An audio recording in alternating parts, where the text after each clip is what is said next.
एक नौकर था उसके, और वो दूर देश का रहने वाला, जैसे यहां से कोई बिहार का रहता हो, और उसकी मां की मृत्यु होगी, चिट्ठी आ गई और उसके दस्त लाग गए।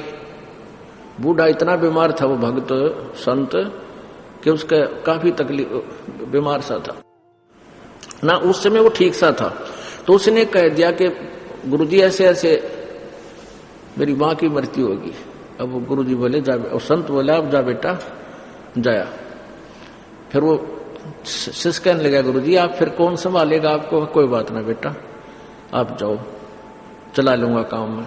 अब क्या हुआ, वो तो चला गया और वो भक्त बीमार हो गया। बूढ़ा वृद्धावस्था थी, बुढ़ापे में ना मेरा कोड़बर कौन सा बीपी लो हो जाए, हाई हो जाए। अब वो गढ़ा तंग हो गया।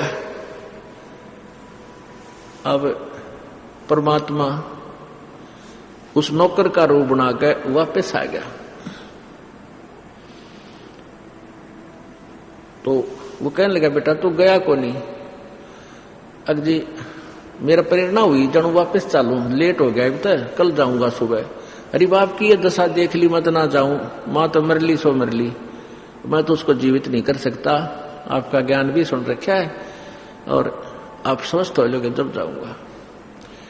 1 महीने तक वो बूढ़ा थोड़ा सा ठीक हुआ। इतना भगवान उस नौकर का रूप बनाकर उसकी टट्टी ठावे, उसके कपड़े धोए, रोटी पोवे और खूब नहा धोआ कर सुहावर, नीचे धरती में सोए, जमीन में सो। संत के भगत के पास में 1 महीने के बाद वो बच्चा आ गया।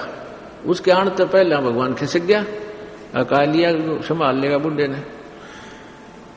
वो लाया कुछ सामान वहां से अपने देश का, कुछ कोई फल लाया कुछ और कहने लगा ले महाराज जी ये हमारे देश का यो फल है। मेरी जो ना चाची राम राम कह थी आपने, मेरा पिताजी ने कह था, मेरा भाई यूं कह रहा था। वो बूढ़ा उसके मुंह का नहीं देखा है। अगर तू क्या बोल रहा है बेटा, मेरा समझ में नहीं आई तेरी बात, ये कौन से कहां से ले आया तू ये? बोला जी मैं अपने घर गया था ना, मेरी मां मर गई, वह बीमार होगी तो 1 हफ्ते से बीमार थी, ऐसे ऐसे तकलीफ थी और वह मृत्यु होगी।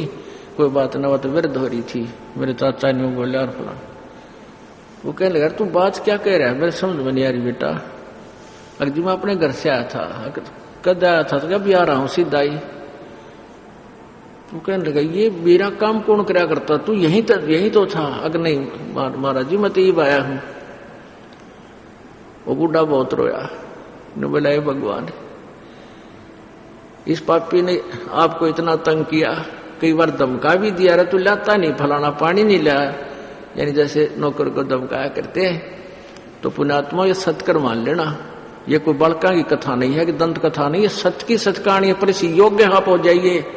भगवान आपके नौकर कहते जो जन मेरी शरण है ताका हूं मैं दास। दास नौकर को कहते हैं, गुलाम को कहते हैं। और गेल गेल लग गया फिर जब लग धरती आकाश। आप योग्य ऐसे बनोगे ज्ञान से और भक्ति से, नम्रता आवेगी, पूरी समर्पण मालिक पर हो जाओगे, फिर देखना किस तरह हाथों पर रखता है मालिक आपको। फिर कहते हैं असंख्य जन्म तन मरत्या हो गए, जीवित क्यों ना मरे रे। और दूसरा डेफिनेशन है जीवित मरने की, शराब मांस तमाकू ये प्रयोग नहीं करनी। मन तो चाहे गुटी ला लूं, फिर इसने समझा दे बक्कल उतर जाएगा, मुश्किल तो सूत माई है बात, क्या की गुटी ला ले, फिर कुत्ता बनकर गंदी नाली का पानी पिया करेगा। और फिर बताते हैं कि जैसे इस जीवित मरने का है, जैसे कोई लड़की की शादी करता है, बाजे बजाओ डीजे बेगनता है, काल तो बकवादा तो मतलब है, तो मन में यह तड़फ नहीं पड़, देख मैं भी अपनी बेटी का इतना खर्चा करूँ, इस तरह बकवाद करूँ। नहीं, जीवित मर जा, करण दे, बालक है तो नाचे कूदे। और यहाँ पर एक मिनट में के बिजली गिर जा। एक समाचार पत्र में आया था कि एक रोहतक में से बारात गई, सामने तो नाच रहे थे, कूद रहे थे, और कलानौर के पास एक्सीडेंट हो गया, वो दुल्हा भी मर गया। जाते जाते ब्याह तो भी ना था और 5-7 बराती भी मर गई। पहले डीजे बाजे तेरी भी के दुआछड़ बाजे उड़े। तो कहते हैं इस गंदे लोक में झूठे सुख को सुख कहे तू मान रहा मनमोद, ये सकल चबीना काल का कुछ मुख में कुछ खोद। नानक साहिब जी कहते हैं कि ना जाने काल की कर डारे किस विच ढल जा पासा वे, जिना ते सरते मौत खड़ुक दी उन्होंने केड़ा हंसावे। तो दूसरा जीवित मरना ये है कि किसी के दूसरे के चोचला न देख कर मन में तड़फ नहीं लावे और उस पर आश्रित नहीं हो, आसक्त नहीं होए, वो कर्म नहीं करे जो हमें नहीं करने चाहिए, जो हमारी मर्यादा को तोड़ते हैं। यो भी जीवित मरना है।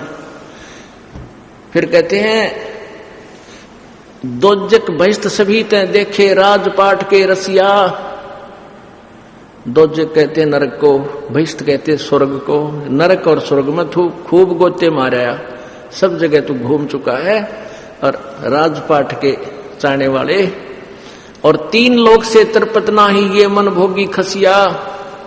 इसको यदि 3 लोक भी दे दे तो भी इस मन की संतुष्टि नहीं हो सकती। अब एक व्यक्ति के पास एक छोटा सा प्लाट है, न्यो दुआ कर रहे भगवान इसमें एक कमरा बन जाए, एक रसोई बन जाए, बस एक बरंडा बन जाए, इससे हम गुजारा कर लूंगा। वो बन गया।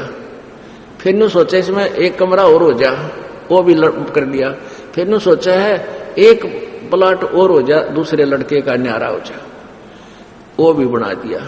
और वो बनाते बनाते मृत्यु होगी, इतना फिर गधा बन गया, कुत्ता बन गया, उसका चौगर्दा कांड है, कोई घर बढ़े नहीं। तो कहने का भाव फिर मान लीजिए कोई एमएलए बन जाता है, सरपंच बनते ही उसका सोचा चेयरमैन बनूं, चेयरमैन ने सोचा एमएलए की टिकट मिल रहा है, एमएलए बने पाछे ने सोचा कि तो मंत्री का जुगाड़ बने जब सूत आवे, मंत्री बनते ने सोचा कि तो मुख्यमंत्री का सूत बैठे। और मुख्यमंत्री की चाह होती है कि मैं प्रधानमंत्री बनूं। अरे इतना ऊपर ते संदेशा एक चाल बच्चा हो लिया टाइम पूरा तरह किराकित एक्सीडेंट वैसे या किसी कारण से मृत्यु हो जा। और फिर कहते नर से ती तू पशुआ कीजिए गद्दा बैल बनाई, ये 56 भोग कहा मन बोले कि कुरडी चढ़ने जाई। अब क्या बताते हैं कि सतगुरु मिले तो इच्छा मेटे पद मिल पदे समाना। चल हंसा उस लोक पठाऊं आदि अमर अस्थाना।